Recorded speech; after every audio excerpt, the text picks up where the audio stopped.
তোমার জীবন বদলাচ্ছে না কেন? আসল কারণটা জানো কি? শোনো, তুমি কি কখনো ভেবেছো এত চেষ্টা করার পরেও তোমার জীবন ঠিক একই জায়গায় আটকে আছে কেন? দিন যায়, মাস যায়, কিন্তু সবকিছু যেন আগের মতোই রয়ে যায়। তুমি একা না, এই অনুভূতিটা অনেকেরই হয়। আসলে সমস্যাটা বাইরে না, ভেতরে। প্রথম কারণ, তুমি কমফর্ট জোন থেকে বেরোতে চাও না। হ্যাঁ, তুমি হয়তো বড় কিছু করতে চাও, কিন্তু যখনই সুযোগ আসে তুমি একটু ভয় পাও, একটু পিছিয়ে যাও, কারণ কমফর্ট জোনে সবকিছু সেফ লাগে। কিন্তু সত্যিটা হলো, সেখানেই থাকলে কোনোদিনও গ্রোথ হবে না।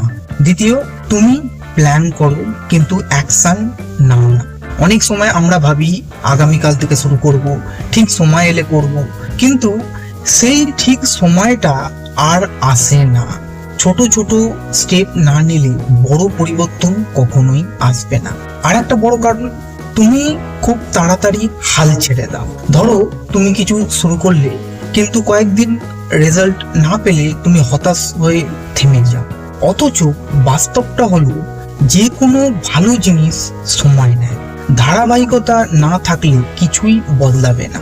আর একটা জিনিস খুব গুরুত্বপূর্ণ, তুমি নিজের ওপর বিশ্বাস করো না। তুমি ভাবো, আমি পারবো তো? এই কোশ্চেনটা আসছে, আমার দ্বারা হবে তো? এই সন্দেহগুলোই তোমাকে থামিয়ে দেয়।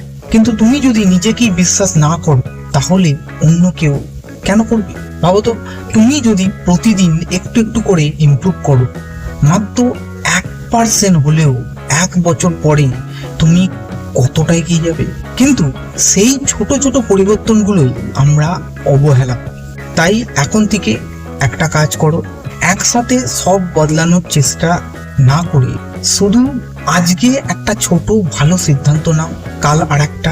এইভাবে ধীরে ধীরে জীবন বদলায়। শেষে একটা কথা মনে রাখো, তোমার জীবন বদলাবে তখনই যখন তুমি নিজে বদলাতে রাজি হবে।